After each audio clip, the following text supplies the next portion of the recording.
இந்த குழந்தை பேசுறது கேட்கும்போது ஒரு நிமிடத்துக்கு நமக்கு மனசு கனக்கும். மீண்டும் உதய் அண்ணா தான் விளையாட்டுத்துறை அமைச்சரா வர வேண்டும் அப்படின்னு அவங்க சொல்றாங்க. அதுக்கான காரணமும் என்னன்னு சொல்றாங்க. பாருங்க.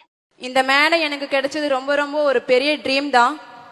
இந்த ட்ரீம் அடையறதுக்கு எனக்கு உறுதுணையாக இருந்த என்னுடைய பயிற்றுனர் எஸ்பி தனபாக்கியம் அவருக்கு நான் நன்றி தெரிவிச்சுக்கிறேன். பொண்ணுங்கன்னா வெளியே வராத வழியே வரக்கூடாது அப்படின்ற சொல்லக்கூடிய நிலையில எங்க ஊர்லலாம் எங்க எப்படி சொல்லுவாங்கன்னா, எங்க கேஸ்ட்ல வந்துட்டு தொம்ரா காலனின்னு சொல்லுவாங்க.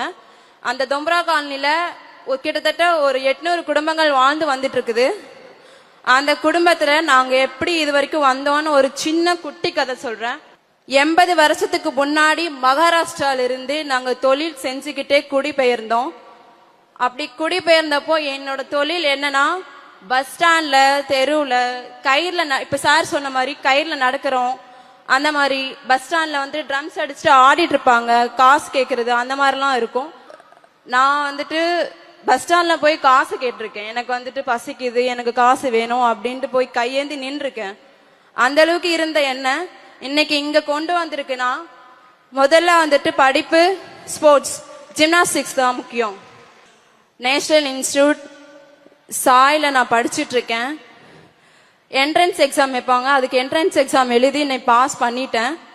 பாஸ் பண்ணதுக்கு அப்புறம் அங்க ஃபீஸ் 2,25,000 என்னை கட்ட சொன்னாங்க. என்னால கட்ட முடியல, என்னால போக முடியாது. எங்க அம்மா மட்டும்தான் கூலி வேலைக்கு போவாங்க, அப்பா வேலைக்கு போக மாட்டாங்க. 3 தம்பிங்க வேற இருக்காங்களே, நான் எப்படி படிச்சு நான் எப்படி முன்னேறுவேன், நான் போக மாட்டேன், நான் வேலைக்கு போய்க்கிறேன் அப்படின்ட்டு நான் இருந்தேன். ரொம்ப கஷ்டத்துல இருந்தேன். அப்போ இருக்கும்போதுதான் என்னோட மேம் எஸ்டிஏடி மூலியமா கேட்டு எனக்கு 2,25,000 தமிழ்நாடு சாம்பியன் ஃபவுண்டேஷன் மூலியமா எனக்கு கொடுத்தாங்க. சிஎம் சார் மூலியமா அந்த ஸ்கீம் கொண்டு வரலன்னா நான் அந்த அளவுக்கு இருந்திருக்க மாட்டேன். உதயண்ணாவும் ஹெல்ப் பண்ணாம இருந்திருந்தா அவ்வளவுதான், நான் என்னோட லைஃப் திசை மாதிரி போய் வேற இடத்துல நின்றுப்பேன்.